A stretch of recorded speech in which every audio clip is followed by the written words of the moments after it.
दर्शकहरू नमस्कार। एबिसी वाचमा यहाँहरूलाई हार्दिक स्वागत छ। म अनन्त अनुराग। प्रधानमन्त्री केपी शर्मा ओली विश्व आर्थिक मञ्चको 49औं वार्षिक कार्यक्रमलाई स्विजरल्यान्डमा सम्बोधन गर्नुभएको छ। आम रूपमा पहिलो पटक नेपाललाई यो विश्व आर्थिक मञ्चको कार्यक्रममा सहभागिता जनाउन निम्ता गरेको थियो।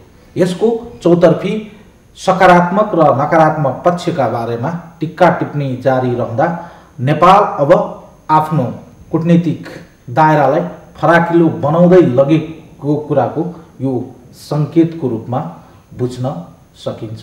पछिल्लो समय नेपालको परराष्ट्र सम्बन्धलाई फरक तरिकाले परिभाषित गर्ने जमर्को हुँदै गर्दा यो फोरममा नेपालको सहभागितालाई लिएर नेपालमा अहिले सबैको ध्यान केन्द्रित भएको सवाल आर्थिक समृद्धिलाई कसरी सहयोग पुगेला भन्ने सवाल आम रूपमा सबैको सवाल हो। आज हामी यिनै विषयमा केन्द्रित हुनेछौँ। डाभोसमा प्रधानमन्त्रीको सम्बोधन र यो बैठकमा यो फोरममा नेपालको सहभागितापछि अब यसलाई कूटनीतिक रूपमा कसरी हेर्ने र अन्तर्राष्ट्रिय कूटनीतिक चलखेलको बीचमा यो कदमलाई कसरी बुझ्ने, यसको चुनौती के छ र यसका अवसरहरू चाहिँ के छन्। हामीसँग हुनुहुन्छ परराष्ट्रका जानकार डाक्टर विनोद विष्टजी। उहाँलाई स्वागत छ कार्यक्रममा। यहाँलाई धन्यवाद। नजिकबाट निहाल्दै हुनुहुन्छ यो डाभोसमा प्रधानमन्त्रीज्यूको सहभागितालाई। कूटनीतिक रूपमा यसलाई चाहिँ कसरी बुझ्न सकिन्छ? एउटा विकासोन्मुख देशको प्रधानमन्त्रीको हैसियतमा उहाँ यो बैठकमा सहभागिता जनाइरहनु हुँदा र त्यसमा पनि पहिलो पटक यसलाई कूटनीतिक रूपमा चाहिँ कसरी बुझ्ने? यो कूटनीति र राजनैतिक भन्दा पनि डाभोस वर्ल्ड इकोनोमिक फोरम भनेको यो इकोनोमिक फोरमै हो। इकोनोमिक फोरममा खास गरिकन अब अहिले दायरा अलि फरक पारेर त्यसमा सामाजिक आर्थिकको अलावा सामाजिक र राजनैतिक कुराहरू पनि हुने गरेका छन्। तर यो खासैमा चाहिँ आर्थिक मामलामा छलफल गर्ने फोरम हो। यसमा 3-4वटा चाहिँ क्याटेगोरी राखेका छ उनीहरूले। यो चाहिँ खालि निम्तोबाट मात्रै जान पाउने ठाउँ हो। यसमा यो पैसा दिएर जान्छु भनेर जान सकिँदैन। अब नेपाललाई यत्रो वर्षपछि उनीहरूले मेरो हिसाबमा हेर्दाखेरि, व्यक्तिगत हिसाबमा हेर्दाखेरि त यो एउटा चाहिँ नेपालको लागि एउटा मौकै हो। किनभने नेपालमा आजको दिनमा हाम्रो शासन कम्युनिस्ट आइडियोलोजी राख्ने पार्टीहरूको शासन छ। त्यो कुरालाई पश्चिमा देशहरूका, त्यो पनि खास गरिकन औद्योगिक राष्ट्रहरूले अझैसम्म पनि राम्ररी पचाउन सकेका छैनन्। अब चीनमा औद्योगिक विकास भयो भनेर त्यतापट्टि चाहिँ भन्छन्, तर भने तापनि कम्युनिस्ट रेजिममा एकतन्त्रीय शासन जान्छ र यो डेमोक्रेटिक लिबरल डेमोक्रेटिक प्रिन्सिपलबाट चल्दैन। नचलेपछि उनीहरूको आफ्नो हिसाब अनुसार उनीहरूको आफ्नो मुलुकमा चल्ने जुन प्रणाली छ त्यो प्रणालीबाट भिन्न भए हुनाले उनीहरूले हामीलाई पनि, नेपाललाई इन्क्लुसिभ, उनीहरूले चाहिँ विश्वास चाहिँ सजिलोसित गर्ने अवस्था छैन आजको दिन पनि। अब यसमा गएर अथवा नगएर अथवा प्रधानमन्त्री जाने कि नजाने भने धेरै टिका टिप्पणी मैले पनि हेरेँ, पढेँ, सुने पनि। मेरो विचारमा नेपाल गणतन्त्रीय लोकतन्त्र भएपछिको नेपालको पहिचान के हो त? सबै मानिस त के भनिराखेका छ भने सजिलोको लागि हामी बुद्ध जन्मेको देश हो, हामी सीता जन्मेको देश हो, हाम्रो चाहिँ पुरानो लिग्यासी छ, हामी चाहिँ यो हाम्रो चाहिँ सभ्यता एकदम पुरानो छ, यस्तो यस्तो मात्रै कुरा गर्छन्। तर अहिलेको नेपालको पहिचान के हो त, विश्वको लागि के हो? अब हामी कहाँ कम्युनिस्टको शासन छ, जुन चाहिँ यिनीहरूको भन्दा भिन्न भयो, यिनीहरूको चाहिँ जुन किसिमको सोच हो त्योभन्दा भिन्न छ। अब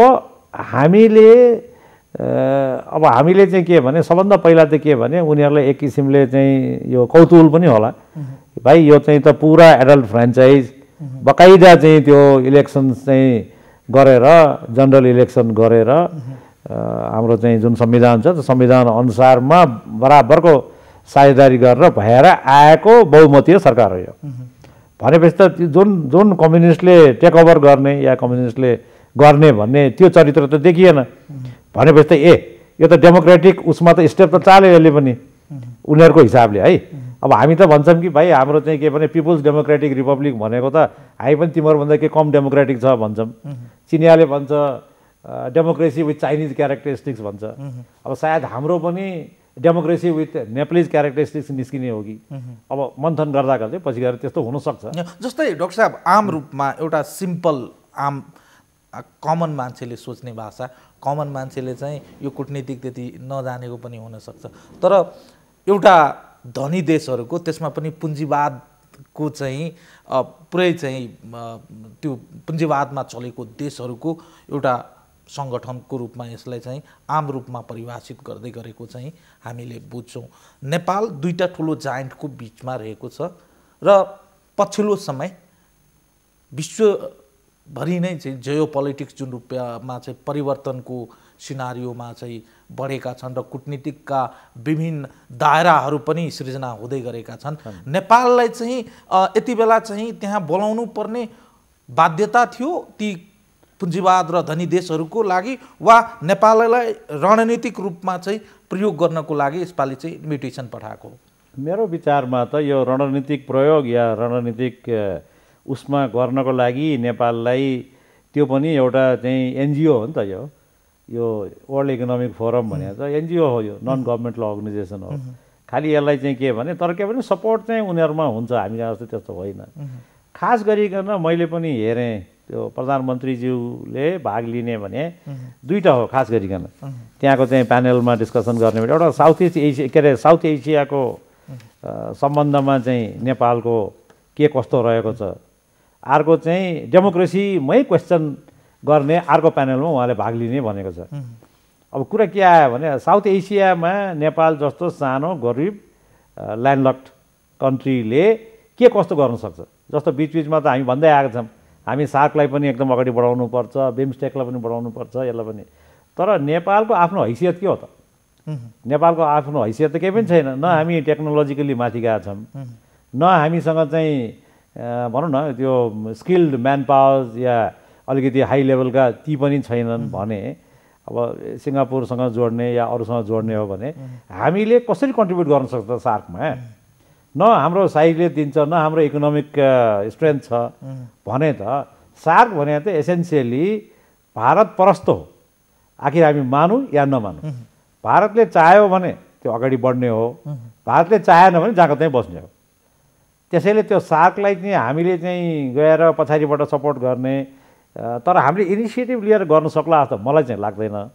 मेरो कुनै पनि हिसाबबाट मैले हेर्दाखेरि नेपाल अगाडि बढेर सार्क अगाडि बढ्छ भन्ने कुरो म बताउन, त्यो सम्भवै छैन।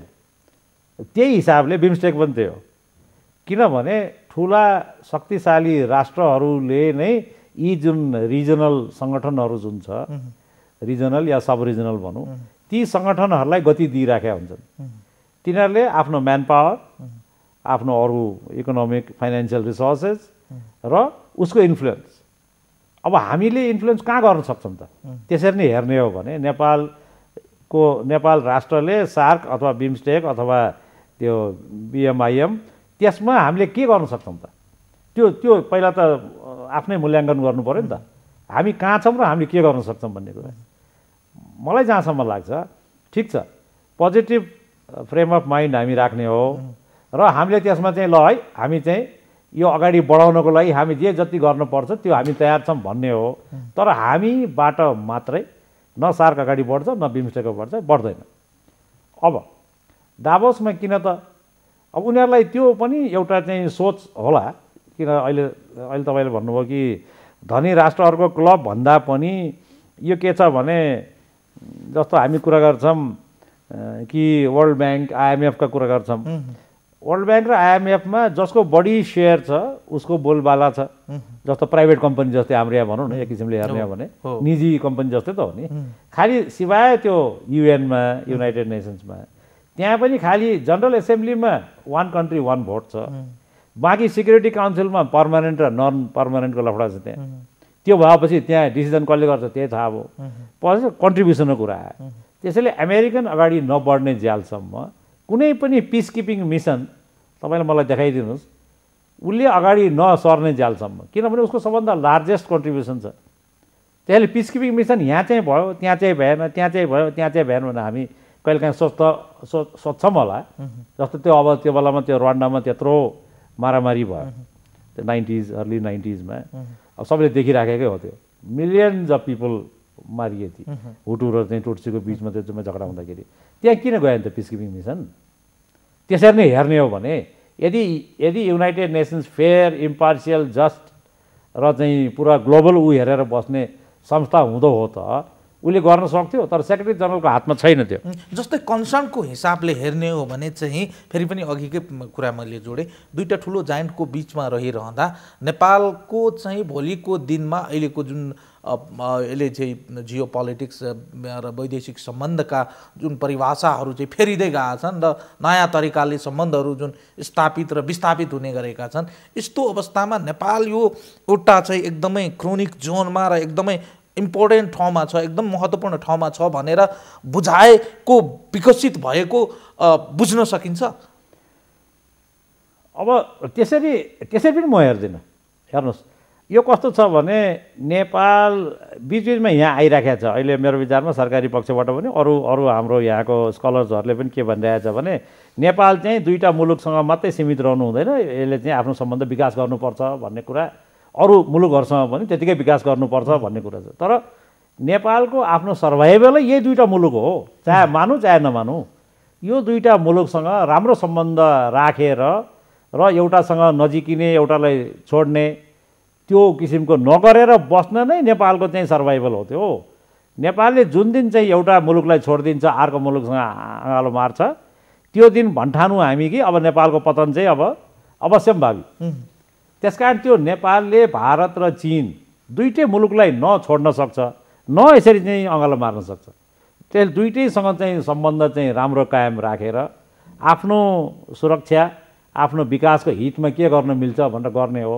र त्यहाँदेखि बाहिर यदि हामीले सम्बन्ध बढाउने हो भने यिनीहरूकै माध्यमबाटै बढ्ने हो त्यो हामीले यसै चाहिँ उफ्रेर गएर भारतलाई छड्के पारेर या चीनलाई छड्के पारेर गएर अमेरिकासँग सम्बन्ध बढाउँ या युरोपसँग सम्बन्ध बढाउँ भने त्यो त सपना मात्रै हो त्यो हुँदैन किनभने आखिर त गेटवे त चाहियो नि त कतै न कतै नेपाल त त्यहाँ बिचमा बसेको छ त्यसैले मैले अघि सुरुमै भने कि नेपालको आफ्नो के हो त सबभन्दा पहिला नेपाल भने के हो भनेर आफूलाई बुझ्नु पर्यो नेपालको क्षमता के हो नेपालले के गर्न सक्छ के गर्न सक्दैन भन्ने त्यसैले त्यो डाभोसमा गएर हामीले सम्बन्ध विकास होइन मलाई जहाँसम्म लाग्छ सरकारको चासो यो अहिले जुन चाहिँ लगानी समिट गर्ने भन्ने जुन आइराखेको छ निकट भविष्यमै त्यो समिटको लागि चाहिँ पनि उहाँहरू प्रयास गर्नको लागि सायद अर्थमन्त्रीजी पनि जानुभयो र अरू पनि टिममा को गएका छन् उनीहरूले चाहिँ एउटा चाहिँ त्यो लगानी हाम्रो समिटलाई सक्सेसफुल पार्ने र लगानी गर्ने भन्ने एउटा हाम्रो सरकारको चाहिँ इन्ट्रेस्ट त्यहाँ होला अर्को चाहिँ मेरो विचारमा अहिलेको पार्टी इन पावरलाई उसको आफ्नो पनि त सोच छ नि त अनि डेमोक्रेसीलाई कसरी लानुपर्छ भन्ने कुरा त उसले पनि त बुझेकै पक्कै होला र त्यही अनुसार चाहिँ नेपाललाई हामीले चाहिँ गाइड गर्छु भन्ने होला र त्यो मौका त कसरी छोड्छ कसले पनि छोड्दैन त्यो मौका चाहिँ दोस्रोमा पाइएको छ ओके राइट जस्तो यहाँले भनेकै कुरामा म चाहिँ जोड्दिएँ अहिलेको अवस्थामा नेपालमा चाहिँ 2/3 बहुमतको कम्युनिस्ट सरकार करेक्ट अन्तर्राष्ट्रिय जगतले खास गरिकन पुँजीवादी देशहरूले चाहिँ एउटा शङ्काको दृष्टिकोणले चाहिँ यहाँको सरकारलाई बुझिरहेका छन् सरकारको गतिविधिलाई नजिकबाट निहालिरहेका छन् यहाँको सरकारले के गरिरहेका छन् कतातिर ढल्किने हुन् कतातिर चाहिँ कसको नजिकमा जाने कोसँग कति सम्बन्ध राख्ने विषयवस्तुहरूलाई एक चाहिँ गरिकन चाहिँ केलाइरहँदा अहिलेको अवस्थामा नेपालले आफ्नो पोजिसन, पोलिटिकल पोजिसन, वैदेशिक सम्बन्धको पोजिसन र डेमोक्रेसीको पोजिसन, कस्तो डेमोक्रेसी कुन वेगमा जाने अब भन्ने कुराको जुन शङ्काको घेरामा छ, यसलाई ब्रेक थ्रु गर्नको लागि र आफ्नो कुरालाई चाहिँ त्यहाँ चाहिँ क्लियर गर्नको लागि चाहिँ यो फोरम चाहिँ बहुत उपयोगी छ। मैले अहिले पनि भने त्यो कुरा गर्न आवश्यक छ। एकपल्ट मात्रै गरेर पनि पुगेन। फेरि ठिक छ, त्यो वर्ल्ड इकोनोमिक फोरमले एकपल्ट त्यहाँ बोलायो, त्यो आफ्नो ठाउँमा छ र यस्तै अरू रिजनल फोरम्सहरूमा जानु पर्यो, बाइल्याटरली पनि कुरा गर्नु पर्यो।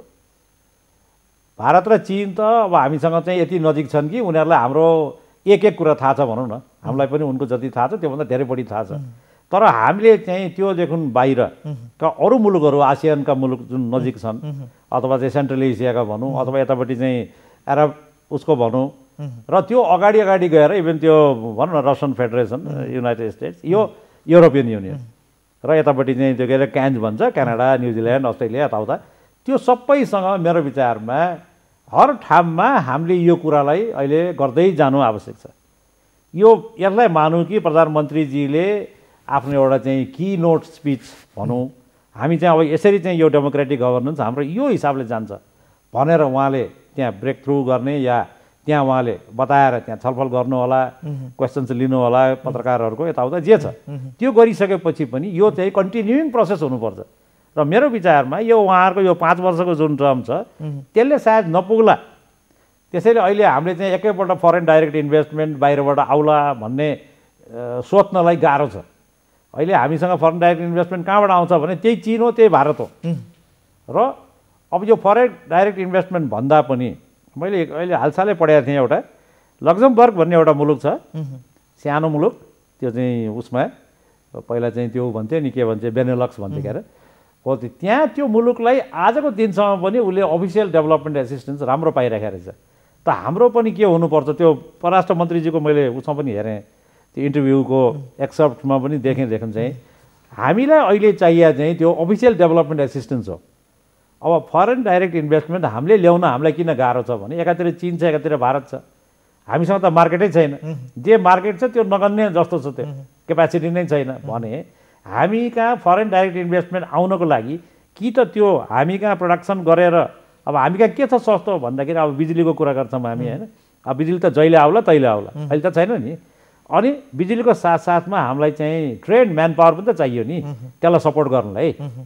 मलाई जहाँसम्म मेरो सम्झना छ, त्यो धेरै अगाडि काङ्ग्रेस गभर्मेन्ट भएको बेलामा, त्यो महजीहरू भएकै बेलामा नेपाललाई चाहिँ के अरे यो कन्फरेन्स मुलुक बनाउने के गर्ने भनेर भने, यो अर्ली 80sमै भने हो, मलाई याद छ त्यो के अरे लेट 80sमा भने हो, भर्खर त्यो 47 सालको संविधान आएपछि।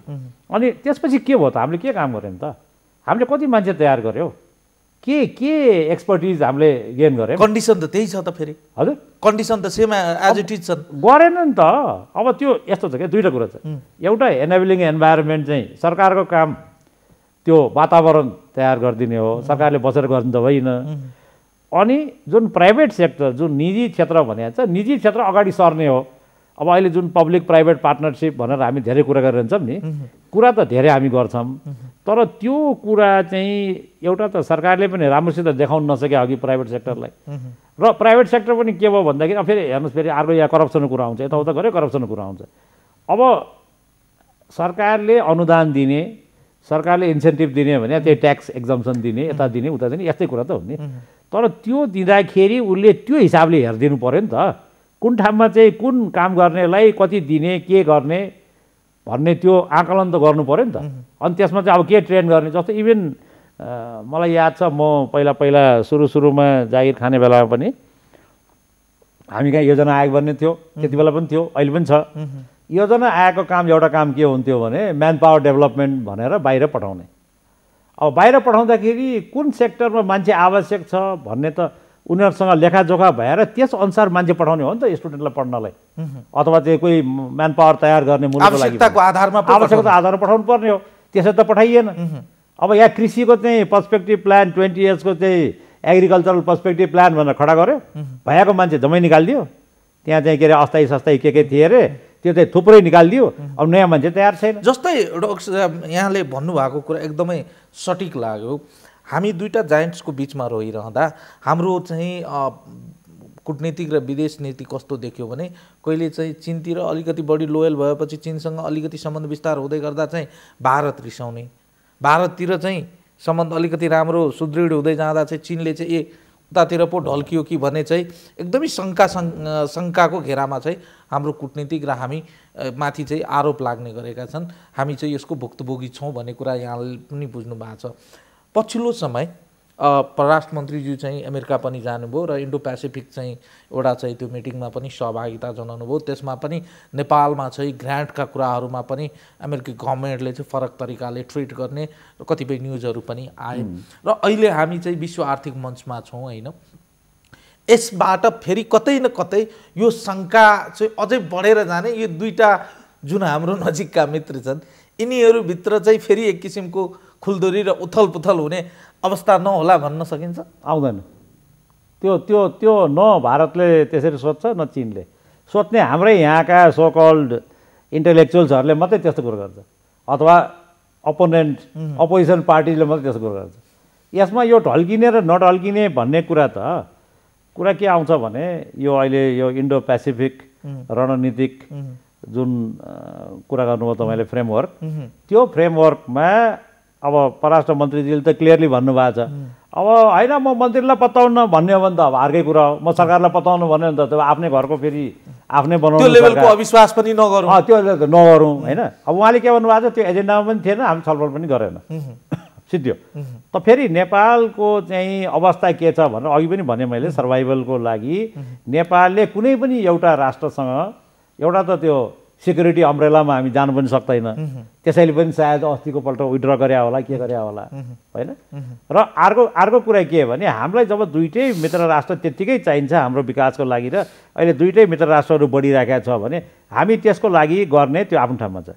अब यो डाभोस इकोनोमिक फोरम या वर्ल्ड इकोनोमिक फोरममा गएर हामीले फेरि अरू चाहिँ वेस्टर्न कन्ट्रिजहरू या यो फोरम कस्तो छ भने मोस्टली बिजनेस पिपलहरू हो, मल्टिनेसनल कम्पनीजहरू, ट्रान्सनेसनल कोअपरेसन्सहरू, यो चाहिँ 1000 जना चाहिँ त्यस्तो ठाउँबाट यिनीहरूले छानेका छन्, हरपल्ट त्यस्तै गरे हुन्छन्। त्यो त्यसपछि अराउन्ड 250 जना जति चाहिँ उनको चाहिँ त्यो उसमा आउने युरोपियन्सहरू त्यस्तो हुन्छ। त्यसमध्येमा अनि यो पोलिटिकल लिडर्सहरू भनेको हाम्रो पनि त्यसै अन्तर्गत आयो भनौँ न, त्यो 250 पिपल समथिङ लाइक द्याट।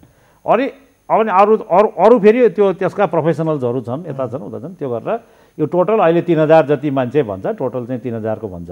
तर खास यो यसमा गर्ने चाहिँ के छ भने यो पोलिटिकल लिडरसिप चाहिँ यसपालि अमेरिकाबाट देखिएन। मैले यसो हेर्दाखेरि देखिन्थ्यो छलफलको उसमा राखेको छ नि त नामहरू, जस्तो अब हाम्रो चाहिँ त्यही मैले अघि भने नि त्यो एउटा साउथ एसिया उसमा राखेको छ, अर्को चाहिँ त्यही डेमोक्रेसीको कुरामा राखेको छ। त अहिले चाहिँ त्यसको त्यो अध्यक्ष जुन छ क्लस स्वाब भन्ने, त्यसले के गर्न खोजेको जस्तो लागेको छ भने उसले चाहिँ अब यसपालिको त उसले पनि इन्ट्रेस्टिङ छ, यो ग्लोबलाइजेसन 4.0 भनेको छ। त्यो भने 4th इन्डस्ट्रियल रेभोल्युसन आउन लाग्छ भन्ने सङ्केत गरे हो। अब हामी त सेकेन्डमा छ कि कहाँ छ थाहा छैन। सबभन्दा पहिला के भन्छ भने 4thलाई कसरी डिफाइन गरेको छ भने पहिलो भने चाहिँ पानी र चाहिँ उसले त्यसले रेभोल्युसन गर्यो, सेकेन्डमा इलेक्ट्रिकलले गर्यो अरे, थर्डमा डिजिटललाई लिएको छ उनीहरूले। अब हामी त त्यस्तो एनालिसिस पनि गर्दैन। अब अहिले 4thमा आएर त्यो डिजिटलको माथि बसेर हामीले विश्वासै गर्न नसक्ने किसिमको चाहिँ रेभोल्युसन हुन्छ भन्छ यो यो यो 4th इन्डस्ट्रियल रेभोल्युसन चाहिँ। अब खासमा त इन्डस्ट्री बेस्डै भन्छ, सबैलाई काम दिने पनि त्यही हो भन्दाखेरि अब त्यसमा चाहिँ अब हामी त्यहाँ गएर यो रणनीतिक या पोलिटिकल एजेन्डा त मेरो विचारमा कतै होइन, यो हुन पनि सक्दैन। यो पोलिटिकल एजेन्डाको लागि त पोलिटिकल उसमा जानु पर्यो, पोलिटिकल फोरममा जानु पर्यो नि त। जस्तो भनौँ न अब अहिले त्यो हाम्रो त साउथको चाहिँ त्यो नाम भन्ने छ, अब यिनीहरूको G20 भन्ने छ, हामी G20मा हामी भाग लिन सक्दैन, हाम्रो उनै पुग्दैन। अब G7 कुरै नगरौँ भनेपछि त अरू G7मा हामीलाई बोलाएर भनौँ फर इक्जाम्पल, जस्तो पहिला मलाई याद छ एलडिसीको तर्फबाट एकपल्ट चाहिँ त्यो बङ्गलादेशको प्राइम मिनिस्टरलाई बोलाएको थियो त्यो उसमा G7को मिटिङमा। त्यो बेलामा चाहिँ डेट राइट अफको कुरा थियो, त्यो ऋण तिर्न नसक्ने, ऋणको पनि ब्याज तिर्न नसक्ने त्यो खास गरिकन फ्रन्टलाइन स्टेट्स अफ्रिकाको तिनीहरूलाई चाहिँ डेट राइटर गर्ने। अब हामी त बडा भलादमी साथ ऋण तिरिरहेको थियो भने मतलब ब्याज तिरिरहेको थियो, हाम्रो राइट हुन पाएन किन हामी त त्यो ब्याज त तिरि नै रहेको छ। हामी त फेरि धर्मवाला मान्छे छ नि त, ऋण लिएपछि चुक्तान गर्नुपर्छ भन्ने खालका ढिलो चाँडो हामी चुक्तान गरिराखेका हुन्छौँ। हामी त गरिरहेको छ। डाक्टर साहब जस्तै इन्ट्रेस्टिङ कुरा गर्नुभयो, राजनीतिक कुरा र सामाजिक कुरा गर्नको लागि त अब त्यही अनुसारको फोरम प्रयोग गर्नु पर्यो। तर अहिले चाहिँ खास गरिकन यसको नामै चाहिँ अब चाहिँ विश्व आर्थिक मञ्च भइरहँदा नेपालले अहिले लिएको आर्थिक समृद्धि र विकासको जुन लक्ष्य छ नि, यो विषयवस्तु चाहिँ एक किसिमको त हामीले मार्केटिङ गर्ने पनि हो। मिलेछ के विकास गर्दैछु, के समृद्धि गर्दैछु भन्ने कुराको कन्टेन्टमा जाँदा चाहिँ इलाबोरेसनको पाटोबाट हेर्दा र आफ्ना कुराहरूलाई चाहिँ विश्व मञ्चमा राख्नको लागि प्रवेश गराउने माध्यमको रूपमा चाहिँ हामीले लिन सक्छौँ। त्यसो बिल्कुल बिल्कुल बिल्कुल। त्यसरी त्यो हदसम्म म पनि खुसी छु। किनभनेदेखि के हो त नेपाल भनेर, नेपाल के हो त, आजको नेपाल के हो भनौँ न, पहिलाको नेपाल त सबैलाई थाहा छ भनौँ, आजको नेपाल के हो त भन्ने कुरा जनमानसमा बताउनको लागि रिजनमा त पर्दैन होला। हाम्रो चाहिँ भनौँ न यही सार्कहरू यतापट्टि परेन त, विदेशीहरूलाई पहिलासम्म त नेपालै थाहा छैन, नेपल्स भन्थ्यो, उता इटालीको कुरा गर्थ्यो। अब अहिले चाहिँ नेपाल चाहिँ यस्तो हो र नेपालको क्यारेक्टर भने के हो त, नेपाल भने खालि जियोग्राफीको मात्रै कुरा गरेर त भएन नि त। नेपाल के हो, अवधारणा के हो, नेपालले चाहिँ नेपालको पोलिटिकल सिस्टम के हो, सिस्टम अफ गभर्नेन्स के हो, हामी गुड गभर्नेन्समा छ कि छैन, र हामीले चाहिँ गरेका कुरा कहाँनिर मिल्छ, त्यहाँ चाहिँ त अलिकति तपाईँको हर मुलुकले आफ्नो इन्ट्रेस्टमा राख्नुपर्छ र राखेकै गर्नुपर्छ। धेरै त्यहाँ चाहिँ सोझो भएर पनि काम छैन त्यहाँ, त्यसमा त अलिकति चाहिँ हामीले कमनालिटिजहरू जति हामीले पाउन सक्छ, वेस्टर्न कन्ट्रिजहरूको सोच, जुन सोचहरू यहाँको त्यो एम्बेसी मार्फत सधैँ रिफ्लेक्ट हुन्छ, उनीहरूले राखेका एड प्रोजेक्ट्सहरू जस्तो युरोपियन युनियनको केमा उनीहरूले फोकस गर्छ भन्दाखेरि ह्युमन राइट्सको कुरा गर्छ, यतापट्टि भनौँ न वुमेन जेन्डरमा यता यता कुरा गर्छन् होइन। अब त्यो कुरालाई त हाम्रोमा त छ, तर छ भनेर के हुँदो रहेछ भने कहिलेकाहीँ त्यो एउटा हाम्रो पुरानो नेपाली उखान छ नि, यो चाहिँ बोल्नेको पिठो बिग्छ नबोल्नेको चामल बिग्दैन भन्ने जस्तै के छ नि, त्यो भने जस्तै हो कि यो। तर एउटा महत्त्वपूर्ण पाटो चाहिँ यहाँलाई पनि थाहा छ, नेपालको तयारीको सम्बन्धमा जब हामी कुनै फोरममा सहभागिता जनाउन जान्छौँ, हाम्रो तयारीको हिसाबले कति कमजोर छौँ भन्ने कुरा त बताइराख्नु परेन। ठिक छ, यो फोरमलाई चाहिँ हामी आर्थिक दृष्टिकोणले चाहिँ मार्केटिङको दृष्टिकोणले चाहिँ यसलाई चाहिँ सकारात्मक रूपमा लिउँ, तर त्यहाँ गएर चाहिँ हाम्रो विशेषता, हाम्रो फिचर्स र हामीले समृद्धिको लागि चाहिँ के कुरालाई चाहिँ फोकस गरेका छौँ, हाम्रो विकासका एजेन्डाहरू चाहिँ के हुन्, इन्टरनेसनल इन्भेस्टरहरूलाई चाहिँ इन्ट्रेस्ट हुने खालको र त्यसमा उनीहरूलाई चाहिँ आफ्नो चाहिँ इच्छा लागेको विषयवस्तुहरूमा लगानी गर्नको लागि चाहिँ हामीले चाहिँ उत्साहित गराउनको लागि तयारी गरेको छौँ वा छैनौँ भन्ने मूलभूत पाटो हो नि त। तयारीको एङ्गलबाट हेर्दा चाहिँ के देखिन्छ त्यसो भए? यो त हेर्नुहोस्, यो तपाईँहरूकै यही ठाउँमा आएर केही समय अगाडि समृद्धिको लागि कूटनीति या यस्तै भन्ने एउटा के विषय थियो, त्यो बेला पनि मैले यही प्रश्न उठाएको थिएँ। अब समृद्धिलाई अलिकति एक्सप्यान्ड गर्नु पर्यो, हामी समृद्धि भने क्या हो, जस्तो पहिला राजाको पल्टमा एसियाली मापदण्ड भन्यो, कहिले एकपल्ट कुनै के भन्यो, यताको यो गर्ने भनेर भन्यो। अब त्यो तर हाम्रो समृद्धि भनेको, हाम्रो समृद्धिको आकलन के हो त? अब समृद्धि भने भोलि जनताले के हेरेर बस्नु त? आजबाट 5 वर्ष पछाडि या 10 वर्ष पछाडि समृद्धिको मेजरमेन्ट चाहिँ के हुने भन्ने सवाल छ। के एलिमेन्ट्स के हुन्छ, एलिमेन्ट्स के हो भन्ने कुरा, त्यो कुरा गर्नुपर्छ भनेर त्यो बेला पनि भनेको थिएँ। त्यसबाट अहिलेसम्म आउँदाखेरि त्यसलाई अझ फर्दर प्रपाउन्ड गरे जस्तो मैले पाएको छैन, या मैले सायद मसँग त्यो कागज नभएर हो कि या मैले पढ्न नसकेर हो कि। तर मेरो विचारमा के छ भने हाम्रो कमजोरीको यो कमजोरी चाहिँ के छ भने सबैजना जान्ने, सबभन्दा समस्या के छ भने जो मान्छे आएर सिटमा बस्ने बित्तिकै जान्ने भइगयो।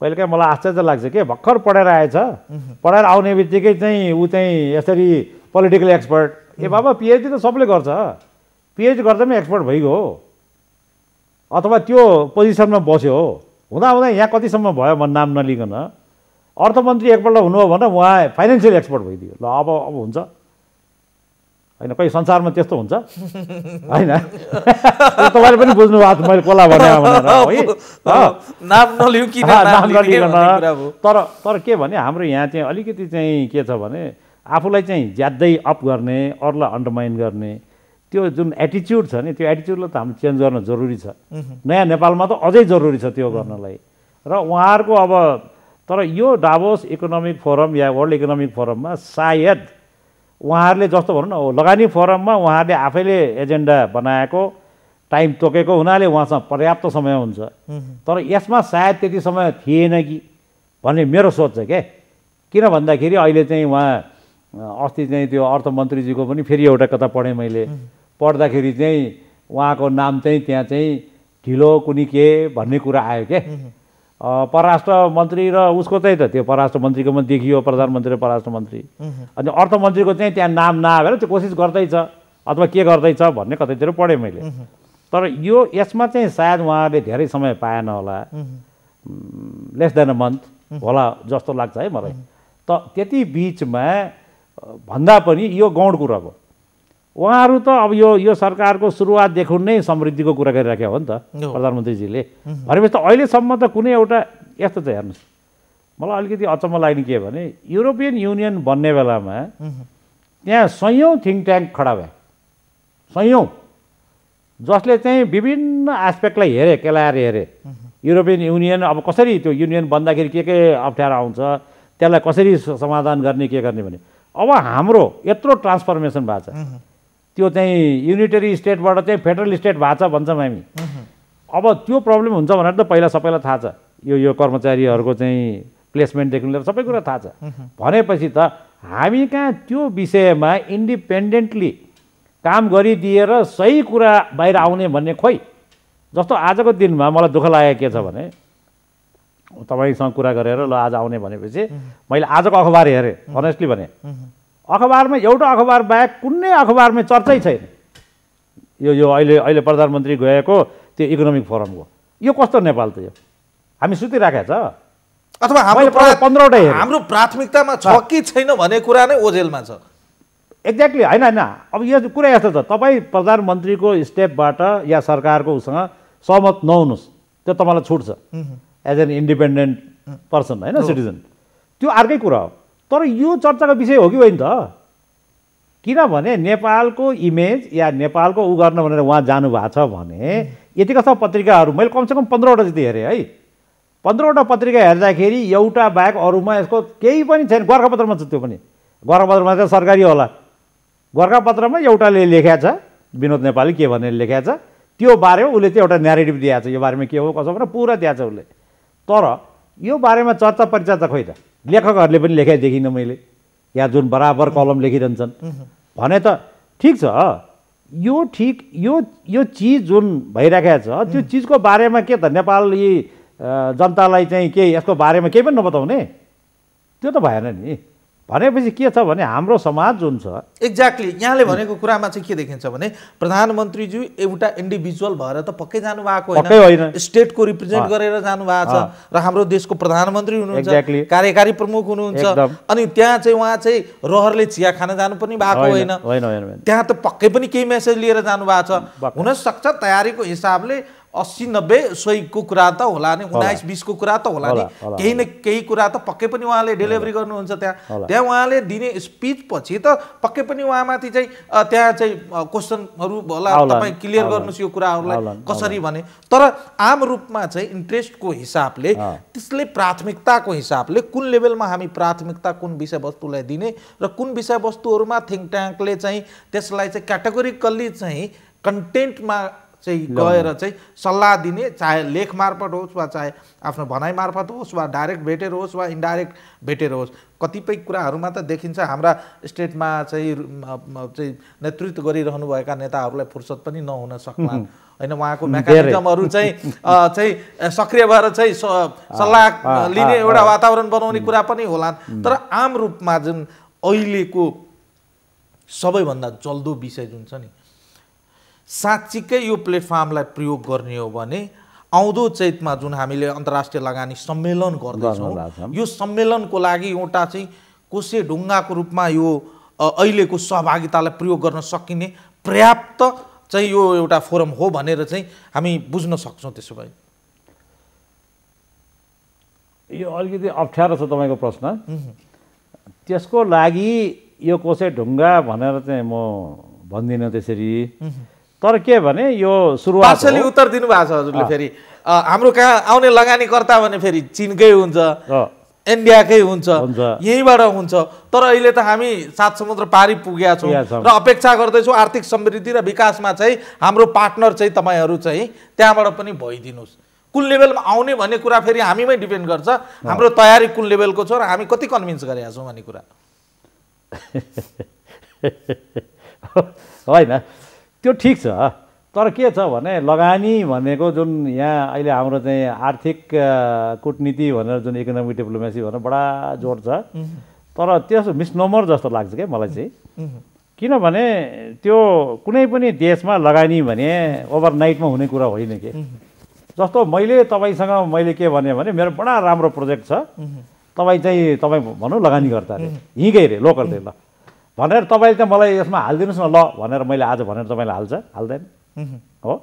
त्यस्तै अब हाम्रो लगानी चाहिँ जुन समिट हो त्यो अलगै पाटो जस्तो लाग्छ मलाई। त्यसको लागि तयारी त हरचोटि हुनु पर्यो। खालि त्यसमा आएका प्रश्नहरूको हामीले उत्तर दिन सक्छौँ यदि यहाँ हामीलाई प्रश्न आएको छ भने। अहिलेसम्म उहाँहरूले जो लगानी सम्मेलनको लागि जो जिम्मेवार छन् उनीहरूले कहाँ लेख्ने, पढ्ने, बोल्ने, भेट्ने, कुरा गर्ने सबै त गरिसकेका हुनुपर्छ अहिलेसम्म। अब गरेका छैन भने त अनि के को लगानी सम्बन्ध? त्यो त यसै गऱ्यो, लास्ट मोमेन्टमा ल्यायो एक महिनाभित्रमा, ल है चाइनाको यो 4 जना आयो, इन्डियाको यो 4 जना आयो, अनि त्यहाँपछि बाहिरको 1-2 जना यस्तै आयो, यहीँ लगानी गर्ने 1-2 जना मान्छे आयो भनेर त्यो त सम्मेलन भएन नि त। त्यो उद्देश्य त त्यसरी त मिलेन नि त। लास्ट टाइममा किन सक्सेस भयो त्यो भूकम्पपछि भने त्यो त एउटा चाहिँ ह्युमेनिटेरियन डिजास्टरको रूपमा सबको इन्ट्रेस्ट थियो। त्यसैले त्यो छोटो समयमा चाहिँ अर्गनाइज गरे पनि मान्छे आएका हुन्थ्यो। त थोरै त्यो 1 महिनामा चाहिँ सबैजना तुरुन्तै आउँछ र इन्भेस्टको हिसाबले भन्दा पनि एडको हिसाबले त्यति बेला आएको देखिन्छ प्रायः। मेरो विचारमा त त्यो किनभने ह्युमेनिटेरियन भन्दाखेरि त सबको एउटा छ नि, सहानुभूतिको हिसाबले पनि आएको देखियो। त्यसको हिसाबले चाहिँ त्यति छोटो समयमा त्यति आएका हुन्। अब अहिले यहाँको त तयारीमै डिपेन्ड गर्छ र तर त्यहाँ गएर चाहिँ एउटा चाहिँ त्यो भनौँ न अहिले त्यो विषय पनि देखिनँ मैले के उहाँले इन्फर्मल्ली भेट्ने भन्ने छ वर्ल्ड इकोनोमिक फोरममा। इन्फर्मल्ली त्यहाँको चाहिँ त्यो जस्तै अब म यही प्रश्न गरेँ तपाईँलाई, जस्तै यस्तो बैठकहरूमा भाग लिन गइसकेपछि एउटा त भयो औपचारिक रूपमा चाहिँ कार्यक्रमलाई सम्बोधन गर्ने कुरा र त्यहाँ चाहिँ दोहोरो क्वेसन आन्सर भयो भने केही कुराहरू चाहिँ उहाँलाई चाहिँ सोधियो भने चाहिँ उहाँले चाहिँ रिप्लाई गर्नु होला, उहाँले क्ल्यारिफाई चाहिँ गर्नु होला। तर साइडलाइन चाहिँ मिटिङहरू चाहिँ 1-to-1 वा ग्रुपमा चाहिँ यस्तो साइडलाइन मिटिङ हुने सम्भावना चाहिँ यस्तो बेला चाहिँ सम्भव छ? त्यहाँ सम्भव त छ। अब यो यस्तो यो एक्सपेरियन्सी जस्तै हो, फुर्सद भएको मान्छेले समय दिने हो। जस्तो यस्तोमा पनि के हुन्छ भने पहिल्यै प्रोग्राम फिट गरेर जान्छन् कि त्यो साइडलाइनमा बसेर कुरा गर्ने भनेको त्यो पनि तपाईँ हामीले आम पब्लिकले हेर्दाखेरि चाहिँ साइडलाइनमा मिटिङ भएर रहेछ भन्छ। त्यो साइडलाइन पनि it is a pre plan. Yes, त्यो त्यस्तो होइन के नर्मली कूटनीतिकमा त्यो पनि फर्मल मिटिङ नै हो। त्यो अनएक्सपेक्टेडली चाहिँ गरेको हुँदैन हैन, तुरुन्तै भेटिहालौ, चिया खाइहालौ, तपाईँ एक मिनेट हुँदै हैन। यो त अलरेडी चाहिँ प्लान वेमा चाहिँ फिक्स हुनुपर्छ। त्यस बारेमा चाहिँ त्यति पेपरमा पढ्न सकिया छैन, आएको छैन। अहिले भनेको आधिकारिक भने त्यही परराष्ट्र मन्त्रीजीको हिजोको जुन चाहिँ त्यो हिमालय टाइम्समा दिएको फुल टेक्स्ट जुन हो त्यसैलाई अब मैले बुझ्ने त त्यही हो त्यहाँबाट फ्रम द हर्सेस माउथ भने जस्तो हैन। अब चुनौतीको रूपमा त पनि हेर्नु पर्ला नि हैन, क्रिटिकली चाहिँ यसलाई चाहिँ हामीले क्रिटिकल एप्रोचबाट हेर्दा चाहिँ यो फोरममा सहभागिता जनाइसकेपछि यसको चाहिँ अपर्च्युनिटीको कुराहरू त अघि हामी गऱ्यौँ, थ्रेट र यसको चाहिँ चुनौतीहरू चाहिँ हामी भोलिको दिनमा यसको चाहिँ केही चाहिँ त्यस्तो फेस गर्नु पर्दैन? कुनै पनि चुनौती आउँदैन। मैले भनिहाल्ने भयो भने हिँकै मान्छे फुर्सद नभए बेलामा ल काचकाच गरिहालौँ भनेर गर्ने मात्रै हो लोकल्ली। तर रिजनल्ली या इन्टरनेसनल्ली यो सम्मेलनमा सहभागी भए बापतमा हाम्रो सरकारले कुनै पनि चुनौती कुनै पनि क्वेसन पनि कसैले गर्दैन। अहिले सरकारका मन्त्रीज्यूहरूले खास गरिकन चाहिँ परराष्ट्र मन्त्रीज्यूबाट यो कुराहरू बारम्बार चाहिँ हामीले सुन्ने गरेका छौँ र प्रधानमन्त्रीज्यूले पनि प्राय जसो चाहिँ कार्यक्रमहरूमा चाहिँ खास गरिकन चाहिँ यस्तो डिप्लोमेटिक प्रोग्राम्सहरूमा चाहिँ भन्नुहुन्छ अहिले चाहिँ सरकारले चाहिँ सन्तुलित वैदेशिक कूटनीतिलाई चाहिँ जोड दिएको देखिन्छ, सन्तुलित वैदेशिक सम्बन्धमा चाहिँ जोड दिएको देखिन्छ। एउटा एक्सपर्टको हैसियतले तपाईँलाई मैले यो सोधेँ, साँच्चीकै विगतभन्दा चाहिँ केही फरक देखिएको छ सरकारको सन्तुलित वैदेशिक सम्बन्धको विषयमा? कोसिस भएको छ, किनभने प्रधानमन्त्रीजी भएपछि एउटा त भारतसँगको सम्बन्धलाई चाहिँ अलि माथि उठाउनु पर्ने अवस्था थियो, किन नाकाबन्दीमा उहाँको जुन स्ट्यान्ड थियो त्यो बेलाको प्रधानमन्त्रीत्व कालमा, त्यसले त डेफिनेटली पनि भारतीयहरूलाई, भारतीय एस्टाब्लिसमेन्टलाई बिटर ऊ त थियो होला। त्यसलाई चाहिँ उहाँले गर्नलाई उहाँ जुन अहिले यसपालि प्रधानमन्त्री हुनुभएपछि उहाँ भारत जानुभयो। भारत गएर त्यसलाई केही हदसम्म, किनभने मोदीजी पनि 2-3 चोटि यहाँ आउनुभयो, त्यस्तै उहाँ चीन पनि जानुभयो त्यसको लगत्तै केही समयपछि। र एउटा के भने एपेरेन्टली चाहिँ दुवै ठाउँमा भिजिट गर्यो, कुरा गर्यो, आफ्नो ठाउँमा छ। हाई लेभल भिजिट त जरुरी नै छ, किनभने यदि कुनै किसिमको चाहिँ उहाँहरूमा मिसकन्सेप्सन केही छ भनेदेखि त्यो कुरालाई त क्लियर गर्न जरुरी नै छ। अब त्यसपछिका जुन चाहिँ क्रियाकलापहरू हेर्दाखेरि अझै पनि एउटा कुरा चाहिँ के भने त्यो ट्रस्ट चाहिँ हाम्रो सरकारमा अझै पनि त्यो चिनियाले मुखले नभने पनि त्यो ट्रस्ट डेफिसिट अझै बाँकी छ जस्तो लाग्छ मलाई। किन भन्नु होला भने जस्तो एउटा चाहिँ त्यो गर्ने भनेर त्यो पहिला पछि एकपल्ट सायद यहाँ एम्बेसडरले भने पनि जस्तो लाग्छ मलाई कि त्यो जुन रेलकै कुरा या अरू प्रोजेक्टहरूका कुरा जुन थिए ती कुराहरू चाहिँ उहाँले गएर ट्रान्जिटको खास गरी त्यो कुरालाई चाहिँ धेरै समयसम्म उहाँपछि शेरबाजी आउनुभयो प्रधानमन्त्रीमा, आएपछि मेरो विचारमा सेल्फ भए जस्तै भयो भन्ने आम बुझाइ त्यो छ, किनभने त्यो प्रोजेक्ट अगाडि नै चलेन भन्ने छ। अब प्रश्न के आयो फेरि, अब सायद ओलीजी पछि प्रचण्डजी आउने होला, उहाँहरूकै बिचको चाहिँ जुन चाहिँ कम्प्याक्ट छ, अब त्यसपछि के हुने हो कि भन्ने सायद उनीहरूलाई पनि सोच होला। के गर्छन् त, यो कन्टिन्युटी गर्छन् कि गर्दैनन्? ओलीजीले त खैर आफैले गएर सही गरेर आउनुभयो, यो सेपरेट ट्रेड एन्ड ट्रान्जिट यताउता जम्मै भनेर, त्यो काम त अगाडि बढेन। त्यस्तै अहिले रेलको कुरा भइराख्या, तर अहिले चाहिँ के जस्तो लाग्छ भने यो अमेरिकाको जुन चाहिँ टिबेटमा सबै अमेरिकाले चीनलाई चाहिँ हर ठाउँमा घुम्नलाई या जानलाई भिजा दिएको जस्तै चीनमा त त्यो टिबेटलाई अलगै भिजा लिनुपर्छ, अनि मेनल्यान्डमा अलगै छ होइन।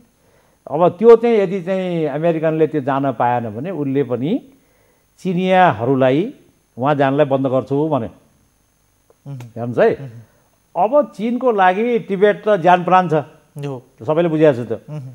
अब उसले त्यो यदि त्यो टिबेटपट्टिको कुनै पनि कनेक्टिभिटी जसले उसको चाहिँ स्वतन्त्र अस्तित्व भनौँ या उसको चाहिँ वान चाइना पोलिसी हामीले बुझ्दाखेरि त्यतापट्टि चाहिँ केही पनि चाहिँ रास आउने या केही पनि तकलिफ हुने किसिमको भयो भने त उसले यसलाई स्लो डाउन गर्छ। त मेरो बुझाइ के छ भने अब यो ट्रेन जुन छ मुखले जे जस्तो भने पनि जबसम्म अमेरिका र चाइनाको अझ समझदारी अलि समय गएर अब के छ तबसम्म चाहिँ यो ब्याक बर्नरमा त नभनौँ, but it will be slow down, यो चाहिँ स्लो हुन्छ। तर एउटा भनिन्छ नि अब यो अहिले चाहिँ चर्चाको विषय पनि हुने गरेको छ, हिजोसम्म चाहिँ एकदमै प्यासिभ रूपमा चाहिँ चिनियाको चाहिँ डिप्लोमेसी हुने गरेको थियो, तर अहिले त खुलेर गरेको छन् पनि भन्छन्, गतिविधि पनि बढेको छ र यहाँ चाहिँ खुलस्त रूपमा चाहिँ चिनिया डिप्लोमेसीका कुराहरू चाहिँ अगाडि बढ्छन्। अनि यस्तो अवस्थामा पनि चाहिँ तपाईँले चाहिँ गजबको कुरा गर्नुभयो, ट्रस्ट डिफिसिट भएको भन्ने कुरा आयो फेरि। होइन, ट्रस्ट डेफिसिट त यस मानेमा भयो कि सरकारको ट्रस्ट डेफिसिटको कुरा गरेँ मैले, पिपल टु पिपल रिलेसन्स कुरा गरेँ होइन। सरकारसँग एउटा त के हुन्छ भने जेन्टलम्यान्स एग्रिमेन्ट भने जस्तै दुईवटा सरकारको बिचमा कुनै सम्झौता हुन्छ भने त्यो सम्झौतालाई उनीहरू दुईटाको चाहिँ बाहेक आपसी छलफलबाट ल है यो अहिले हामी नगर्ने भनेर नभन्ने जालसम्म त दुईटैले के एक्सपेक्ट गर्छ भने खास गरिकन अब भनौँ न दिने मान्छेले कि यो चाहिँ अगाडि बढ्छ, किनभने बेनिफिट त दुईटालाई हुन्छ भन्ने हिसाबले नै गरिन्छ जे काम पनि। अब त्यो त भएन नि त, त्यो नभएपछि उसले त सोध्न त उ त बाध्य भयो नि त। के भने एउटा गभर्मेन्ट चेन्ज हुने बित्तिकै कन्टिन्युटी भने के भने नेसनल प्रोजेक्ट हामी भन्छ राष्ट्रिय गौरव आयोजना, राष्ट्रिय गौरवको योजना। क्या हो राष्ट्रिय गौरवको योजना भने? एउटा कुरा त साँच्चीकै राष्ट्रिय गौरवको योजना हुनु पर्यो। राष्ट्रिय गौरवको योजना भनेपछि चाहे जुनसुकै गभर्मेन्ट आओस् त्यो योजना त चल्नु पर्यो नि त। मेरो चाहिँ त्यो योजनालाई आखिर त त्यो योजना फेरि कोसँग गरेको छ भनेदेखि त विदेशी सरकारसँग गरेको छ। आफ्नो यहाँ भित्रभित्र गरे भए पो लो आज यसो भयो लो चेन्ज गर्नु यसो गर्नु, त्यो त होइन। हाम्रो डिप्लोमेसीको सबैभन्दा विक र सबैभन्दा वर्स्ट चाहिँ थिङ्स यही त हो नि। सरकार चेन्ज हुने बित्तिकै पार्टीको एक पार्टीबाट हटे, सरकारबाट हटेपछि अर्को पार्टीको सरकार बन्ने बित्तिकै त्यहीँनिर चाहिँ ग्याप भइदिने, कन्टिन्युटी भएन भने त हाम्रो डिप्लोमेसीको सबैभन्दा नराम्रो कमजोर कडी नै यही हो। कमजोर कडी नै यही हो। त्यो फरेन पोलिसीमा मात्रै होइन, इभन इकोनोमिक पोलिसीमा पनि त त्यही भइरहेछ नि। अनि यहाँ मान्छे आएर चाहिँ त्यो लगानी गर भनेको छ। अब त्यो कन्टिन्यू हुन्छ कि हुँदैन भने उसले पनि त्यही हो। अहिले सबै पढ्नु तपाईँ अखबार पढ्यो भने पर्खर र हेरको नीति भन्छ सबै के हो डिप्लोमेसीमा त्यसलाई कसरी हेर्ने, कसरी डिफाइन गर्ने त्यसलाई होइन भने अहिले सबैजना त्यही भन्छ। पर्खर र हेरको नीति ल्याएका छन् सबै चाहिँ इन्भेस्टरहरूले या बाहिरका इभन गभर्मेन्ट्सहरूले पनि। अब यो नेपाल चाहिँ कसरी इभल्भ हुन्छ भन्ने कुरा त उनीहरूलाई थाहा छैन नि त। हामी त नयाँ एक्सपेरिमेन्टमा जाँदैछौँ। हामी त एउटा किसिमको त्यही भन्यो नि अघि युनिटरी मोनार्की भएको स्टेटबाट हामी चाहिँ यो अहिले चाहिँ फेडरल डेमोक्रेटिक रिपब्लिक भएर आछौँ। अब यो फेडरल डेमोक्रेटिक रिपब्लिकको चरित्र के हुने हो त? केही त सायद उहाँले अहिले बताउनु होला। त्यो डेमोक्रेटिक छलफलमा एउटा प्यानल छ नि त, त्यो प्यानलमा उहाँले सायद केही भन्नु होला त्यहाँ। अब संविधानमा लेखा त आफ्नो ठाउँमा छ, तर हामी कसरी अगाडि बढ्छौँ, के गरेर बढ्छौँ, त्यसमा के चिज हुन्छ के हुँदैन भन्ने कुरा त डिटेल आउट हुनु पऱ्यो नि त। त्यो त सरकारले गरिदिनु पऱ्यो नि त, अथवा यो हाम्रो चाहिँ सांसदले गर्नु पऱ्यो, के अरे संसदले गर्नु पऱ्यो। अब संसदमा कुरा त मिल्नु पऱ्यो नि त। अब मेजोरिटी भएकोमा त गर्न सक्छ नि त गऱ्यो भने। त्यसैले चाहे फरेन पोलिसी होस्, चाहे इकोनोमिक पोलिसी होस्, चाहे सोसल पोलिसी होस्, त्यो त अब गर्ने मौका त यही हो नि। कहिले कुरेर बस्ने? त्यो गरेर क्लियरली गर्न पऱ्यो। त्यसमा चाहिँ छलफल गर्ने भए छलफल गर्न पऱ्यो, आन्तरिक छलफल, बाह्य छलफल, अनि यो इन्टरनेसनल अर्गनाइजेसन्स, रिजनल अर्गनाइजेसन सबैसँग गर्नु पऱ्यो नि त। अनि हाम्रो चाहिँ ल है यही हो भनेर एकपल्ट गरिसकेपछि त्यही बाटोमा हिँड्न त हामी त त्यसरी नै जानु पऱ्यो नि त। अब त्यो गर्नलाई चाहिँ हामी चाहिँ अलिकति ऊ छ के, त्यो एक स्टेप अगाडि दुई स्टेप पछाडि अथवा दुई स्टेप अगाडि एक स्टेप पछाडि भएर अलिकति चाल चाहिँ अलिकति ऱ्याङठ्याङ भन्छ पहिला बुढाहरूले, अलि ऱ्याङठ्याङ चाहिँ अलिकति कता कता कता कता कता उभा जस्तो छ। नभए अहिले भनौँ न अहिले यत्रो क्रिटिसिजम 2/3 मेजोरिटीको गभर्मेन्ट यही समृद्धिकै कुरा गर्दाखेरि, आर्थिक समृद्धिको कुराको सर्टेन बाटो पहिल्याउन या त्यो बाटोमा हिँड्नलाई त्यसलाई अप्ठ्यारो हुनु नपर्ने हो नि त। यो सान्ताना इस्युमा त यो त समय खर्च गर्नुपर्ने नै होइन। यो जुन एउटा महत्त्वपूर्ण पाटो यहाँले केलाउनु भयो, आर्थिक समृद्धि र यो डिप्लोमेसीको जुन यो खास गरिकन पोलिसिजहरू हुँदो रहेछ नि, यो चाहिँ कुनै एउटा पार्टीको भन्दा कुनै एउटा गभर्मेन्टको भन्दा पनि समष्टिगत रूपमा चाहिँ देशकै हुँदो रहेछ नि त, होइन र? बाहिरतिर त त्यस्तो एक्सरसाइज त्यही नै हो। भारतै हेर्नुहोस् तपाईँ, भारतमा काङ्ग्रेस गभर्मेन्ट, काङ्ग्रेस पार्टीको गभर्मेन्ट कति समयसम्म रह्यो? त्यसपछि अब अहिले भनौँ बिजेपीको गभर्मेन्ट केही समयसम्म रहला जस्तो देखिन्छ। तर उनको के फरेन पोलिसी नेपालमा केही चेन्ज भएको छ? ओभर द नाइट त चेन्ज हुँदो रहेनछ। एक्ज्याक्टली। अनि त जुन मूलभूत कुरा हो, मूलभूत पोलिसी हो, कहाँबाट चेन्ज भएको छ त? न इकोनोमिक पोलिसी चेन्ज भएको छ। अहिले पनि इन्डियन कम्पनीले आएर नेपालमा चाहिँ इन्भेस्ट गर्नु पऱ्यो भने त्यो आरबिआईकै लिनुपर्छ तिनीहरूले स्वीकृति, रिजर्भ ब्याङ्क अफ इन्डिया। कहाँ चेन्ज भएको छ त? अनि त्यसैले त्यो के छ भने इभन चिनियाको पनि मेरो विचारमा यदि केलाएर हेर्ने हो भने उनीहरूको पनि त्यही नै हो।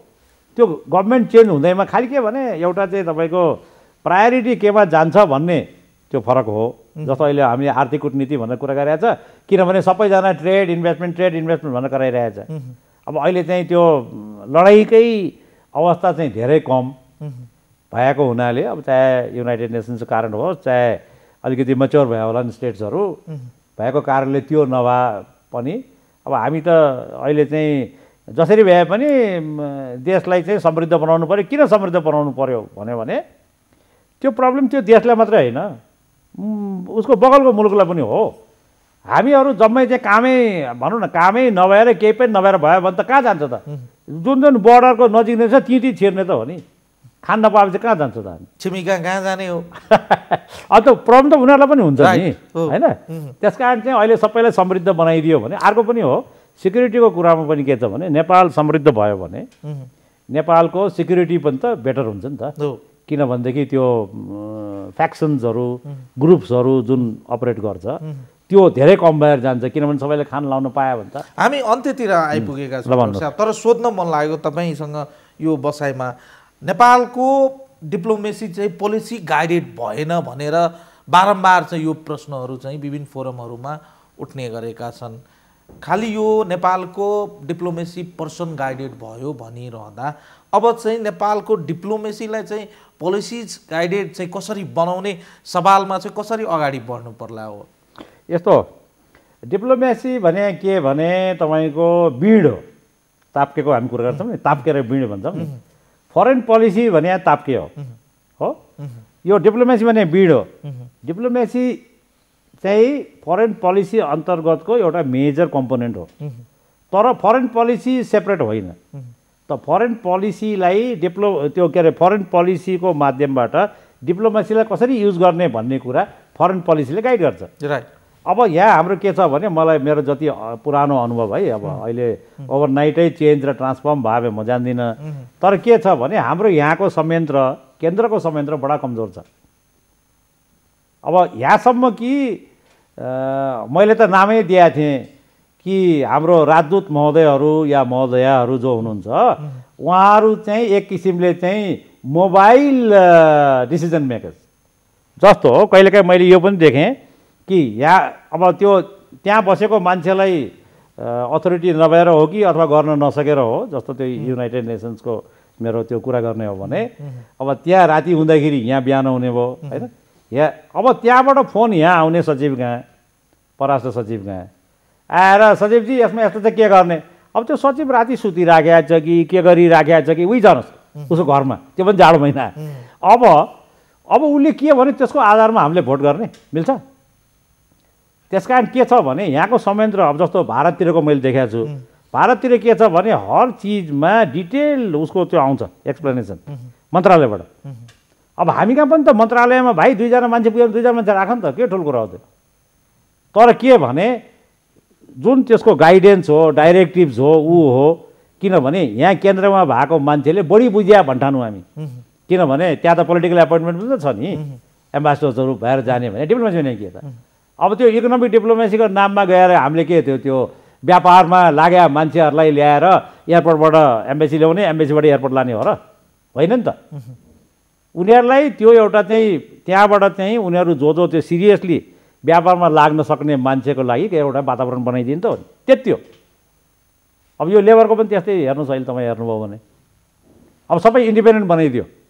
अब लेबरवाला आफै हिँड्ने अरे, अब त्यो आर्मीवाला आफै हिँड्ने अरे, ऊ आफै हिँड्ने भनेपछि त अब जवाफदेही कसको त?